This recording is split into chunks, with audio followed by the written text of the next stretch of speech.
ನಮಸ್ಕಾರ ಸ್ನೇಹಿತರೆ, 5 minutes English YouTube ಚಾನಲ್ನ 30ನೇ ಕ್ಲಾಸಿಗೆ ಸ್ವಾಗತ. ನಾನು ಗಣೇಶ್. ಇವತ್ತಿನ ದಿನ ನಾವು ತುಂಬ ಇಂಪಾರ್ಟೆಂಟ್ ಟಾಪಿಕ್ ಹ್ಯಾವ್ ಮತ್ತು ಹ್ಯಾಸ್ ಬಗ್ಗೆ ತಿಳ್ಕೊಳ್ಳೋಣ. ಹ್ಯಾವ್ ಮತ್ತು ಹ್ಯಾಸ್ ಅಂದರೆ ಹೊಂದಿರುವುದು. ನಾವು ಏನು ಹೊಂದಿದ್ದೇವೆ ಎಂದು ಹೇಳುವಾಗ ಹ್ಯಾವ್ ಮತ್ತು ಹ್ಯಾಸನ್ನು ಉಪಯೋಗಿಸ್ತಾರೆ. ಅಂದರೆ ವರ್ತಮಾನ ಕಾಲದಲ್ಲಿ, ಅಂದರೆ ಈಗ ಪ್ರೆಸೆಂಟಲ್ಲಿ ಒಬ್ಬ ವ್ಯಕ್ತಿ ಅಥವಾ ಒಂದು ವಸ್ತುವಿನ ಹತ್ತಿರ ಏನಿದೆ ಅಂತ ಸೂಚಿಸಲಿಕ್ಕೆ ನಾವು ಇದನ್ನು ಬಳಸ್ತೀವಿ. ಹ್ಯಾವ್ ಅಂದರೆ ನಾವು ಹೊಂದಿರೋದು ಅಥವಾ ನಮ್ಮ ಬಳಿ ಇರುವುದು ಅಥವಾ ನಮ್ಮಲ್ಲಿ ಇರುವುದು, ನಮ್ಮ ಹತ್ರ ಇರುವುದು. ಹೀಗೆ ಯಾವ ವಸ್ತು ನಮ್ಮ ಹತ್ರ ಇದೆ ಅಥವಾ ಏನು ನಮ್ಮ ಹತ್ರ ಇದೆ ಅಂತ ಹೇಳಲಿಕ್ಕೆ ಹ್ಯಾವ್ ಮತ್ತು ಹ್ಯಾಸನ್ನು ಬಳಸ್ತೀವಿ. ಉದಾಹರಣೆಗೆ ನನ್ನ ಹತ್ರ ಒಂದು ಮೊಬೈಲ್ ಇರುತ್ತೆ, ಅದನ್ನು ಹೇಳಲಿಕ್ಕೆ ನಾನು ಐ ಹ್ಯಾವ್ ಎ ಮೊಬೈಲ್ ಅಂತ ಹೇಳಬೇಕು. ಅಂದರೆ ನನ್ನ ಹತ್ರ ಒಂದು ಮೊಬೈಲ್ ಇದೆ ಅಥವಾ ನಾನು ಮೊಬೈಲನ್ನು ಹೊಂದಿದ್ದೇನೆ. ಐ ಹ್ಯಾವ್ ಎ ಲ್ಯಾಪ್ಟಾಪ್, ನನ್ನ ಹತ್ರ ಒಂದು ಲ್ಯಾಪ್ಟಾಪ್ ಇದೆ ಅಥವಾ ನಾನು ಲ್ಯಾಪ್ಟಾಪನ್ನು ಹೊಂದಿದ್ದೇನೆ. ಐ ಹ್ಯಾವ್ ಯುವರ್ ಅಡ್ರೆಸ್, ನನ್ನ ಹತ್ರ ನಿನ್ನ ಅಡ್ರೆಸ್ ಇದೆ ಅಥವಾ ನಾನು ನಿನ್ನ ಅಡ್ರೆಸ್ಸನ್ನು ಹೊಂದಿದ್ದೇನೆ. ಇನ್ನು ಹ್ಯಾವನ್ನು ಎಲ್ಲಿ ಬಳಸಬೇಕು, ಹ್ಯಾಸನ್ನು ಎಲ್ಲಿ ಬಳಸಬೇಕು ಅಂತ ಕನ್ಫ್ಯೂಷನ್ ಇದ್ದರೆ ಈ ಕೆಳಗಿನ ಚಾರ್ಟನ್ನು ಕರೆಕ್ಟಾಗಿ ಅಬ್ಸರ್ವ್ ಮಾಡಿ, ಯಾವತ್ತೂ ತಲೆಯಲ್ಲಿ ಇಟ್ಕೊಂಬಿಡಿ. ಹ್ಯಾವ್ ಎಲ್ಲೆಲ್ಲಿ ಬರುತ್ತೆ, ಹ್ಯಾಸ್ ಎಲ್ಲೆಲ್ಲಿ ಬರುತ್ತೆ, ಸಬ್ಜೆಕ್ಟನ್ನು ಗಮನಿಸ್ತಾ ಹೋಗಬೇಕು. ಐ ಅನ್ನೋ ಸಬ್ಜೆಕ್ಟ್ ಬಂದಾಗ ಹ್ಯಾವ್ ಬರುತ್ತೆ, ವಿ ಅನ್ನೋ ಸಬ್ಜೆಕ್ಟ್ ಬಂದಾಗ ಹ್ಯಾವ್ ಬರುತ್ತೆ. ಐ ಅಂದರೆ ನಾನು, ವಿ ಅಂದರೆ ನಾವು, ಇದರೊಟ್ಟಿಗೆ ಯಾವತ್ತೂ ಹ್ಯಾವ್ ಬರುತ್ತೆ. ಅದೇ ಥರ ಯು ಸಿಂಗ್ಲರ್ ಆಗಲಿ ಇರಲಿ, ಪ್ಲೂರಲ್ ಆಗಿರಲಿ, ಆವಾಗೂ ಹ್ಯಾವೇ ಬರುತ್ತೆ. ಯು ನೀನು, ಅದ್ರ ಜೊತೆಗೂ ಹ್ಯಾವ್, ಯು ನೀವು, ಅದ್ರ ಜೊತೆಗೂ ಹ್ಯಾವ್. ಮತ್ತು ದೇ ಅಂದರೆ ಅವರು, ಆವಾಗ ಅದ್ರ ಜೊತೆ ಕೂಡ ಹ್ಯಾವ್ ಬರುತ್ತೆ. ಮತ್ತು ಬಾಯ್ಸ್ ಅಂದರೆ ಹುಡುಗರು, ಅಂದರೆ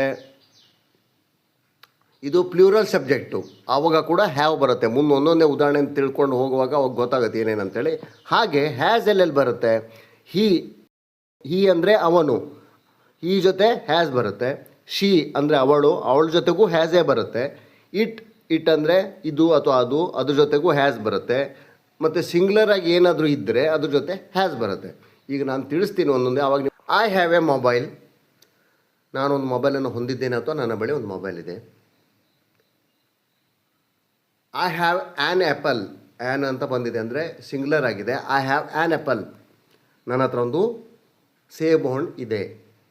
ಐ ಹ್ಯಾವ್ ಆ್ಯನ್ ಅಂಬ್ರೇಲಾ, ನನ್ನ ಹತ್ರ ಒಂದು ಕೊಡೆ ಇದೆ. ಐ ಹ್ಯಾವ್ ಎ ಲ್ಯಾಪ್ಟಾಪ್, ನನ್ನ ಹತ್ರ ಒಂದು ಲ್ಯಾಪ್ಟಾಪ್ ಇದೆ. ಐ ಹ್ಯಾವ್ ಎ ಕಾರ್, ನನ್ನ ಹತ್ರ ಒಂದು ಕಾರ್ ಇದೆ. ಐ ಹ್ಯಾವ್ ಎ ಫ್ರಿಡ್ಜ್, ನನ್ನ ಹತ್ರ ಒಂದು ಫ್ರಿಡ್ಜ್ ಇದೆ.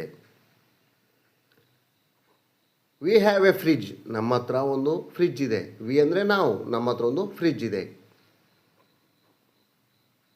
ವಿ ಹ್ಯಾವ್ ಇನಫ್ ಮನಿ, ನಾವು ಸಾಕಷ್ಟು ಹಣವನ್ನು ಹೊಂದಿದ್ದೇವೆ. ಅಂದರೆ ನಾವೆಲ್ಲೋ ಟ್ರಿಪ್ಪಿಗೂ ಟೂರಿಗೂ ಹೋಗ್ತಾ ಇರ್ತೀವಿ, ನಮ್ಮ ಹತ್ರ ತುಂಬ ದುಡ್ಡಿದೆ, ಅಂದರೆ ಸಾಕಷ್ಟು ದುಡ್ಡಿದೆ ಅಂತ ಹೇಳಲಿಕ್ಕೆ we have enough money. Enough ಅಂದರೆ ಸಾಕಷ್ಟು. ವಿ ಹ್ಯಾವ್ 5 ಕಾರ್ಸ್, ನಮ್ಮ ಹತ್ರ ಕಾರ್ ಇದೆ. ಎಷ್ಟಿದೆ? 5 ಕಾರ್ ಇದೆ. We have 5 cars. ಅದೇ ನಮ್ಮ ಹತ್ರ 2 ಕಾರ್ ಇತ್ತಂದರೆ ವಿ ಹ್ಯಾವ್ 2 ಕಾರ್ಸ್. ಅದೇ ನಮ್ಮ ಹತ್ರ ಒಂದೇ ಕಾರ್ ಇತ್ತಂದರೆ ವಿ ಹ್ಯಾವ್ ಎ ಕಾರ್ ಅಥವಾ ವಿ ಹ್ಯಾವ್ 1 ಕಾರ್. 1 ಕಾರ್ ಅಂತ ಹೇಳಲ್ಲ, ವಿ ಹ್ಯಾವ್ ಎ ಕಾರ್ ಹೀಗೆ ಹೇಳ್ತಾರೆ.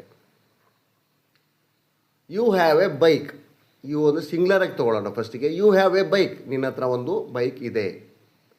ಯು ಹ್ಯಾವ್ ಎ ಪೆನ್, ನಿನ್ನ ಹತ್ರ ಒಂದು ಪೆನ್ ಇದೆ.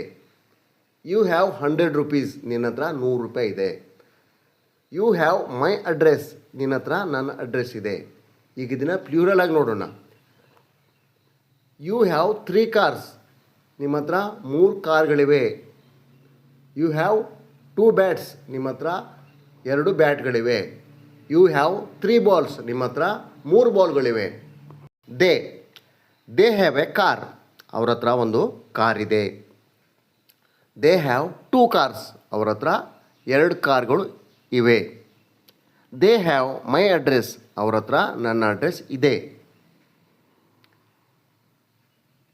ಹೀಗೆ ಐ, ವಿ, ಯು ಮತ್ತು ದೇ ಇದ್ರ ಜೊತೆಗೆ ಹ್ಯಾವನ್ನು ಬಳಸ್ತೀವಿ. ಇದು ತುಂಬ ನೆನ್ಪಿಟ್ಕೊಳ್ಬೇಕು.